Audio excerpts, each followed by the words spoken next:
మొసలి అనగానే అది మాంసాహారాన్నే తీసుకుంటుందని అనుకుంటాం. సముద్రంలో, చెరువుల్లో, నదుల్లో ఇలా ఎక్కడున్నా కూడా మనుషులపై ముసుళ్లు దాడి చేసిన ఘటనలు అనేకం. ఇక ఒడ్డుకు వచ్చిన జంతువులపై కూడా అదును చూసి లాగేయడంలో వాటికి అవేసాటి.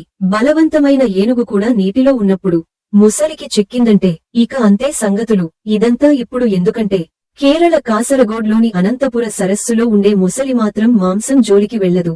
అది పూర్తిగా శాఖాహారి. ఆ సరస్సులో ఉండే అనంత పద్మనాభ స్వామి దర్శనానికి వచ్చే భక్తులు పెట్టే బెల్లం, బియ్యం లాంటి ప్రసాదాలు మాత్రమే తినే 77 ఏళ్ల వయస్సున్న ముసలి ఇప్పుడు కన్నుమూసింది. బబియా అనే పిలవగానే వచ్చి ప్రసాదం తీసుకుని భక్తులను ఆశీర్వదించే ఆ అరుదైన ముసలి. అయితే దాదాపు 77 ఏండ్ల కిందట కాసరగోడ్లోని అనంతపుర సరస్సులో కనిపించింది ఆ ముసలి.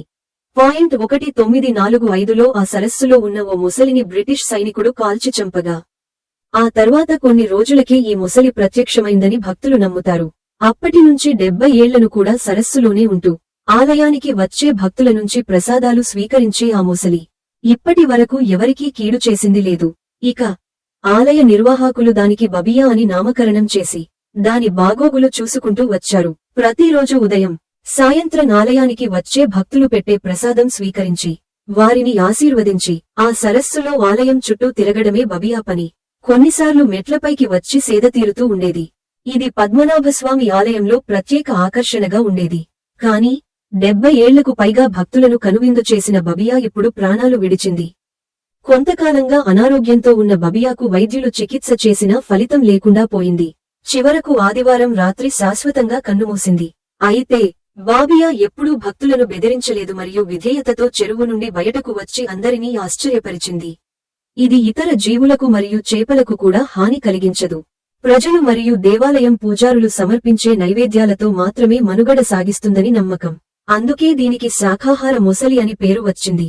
మొసలి అప్పుడప్పుడు సరస్సులోని బొరియ నుండి ఒడ్డుకు వచ్చి పూజా మందిరానికి చేరుకునేది.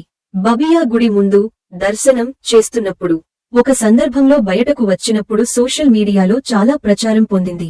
మరియు భక్తులు కూడా బబియాను ఫోటోలు తీశారు. సెల్ఫీలు కూడా దిగిన సందర్భాలు ఉన్నాయి. ఇక కన్నుమూయడం భక్తులు జీర్ణించుకోలేకపోతున్నారు. బబియాకు ఆలయానికి సంబంధించిన మైదానంలోనే అంత్యక్రియలు నిర్వహించారు. ఈ విషయానికి తెలిసిన భక్తులు పెద్ద సంఖ్యలో ఆలయానికి తరలివచ్చి బబియాకు కన్నీటి వీడ్కోలు పలికారు.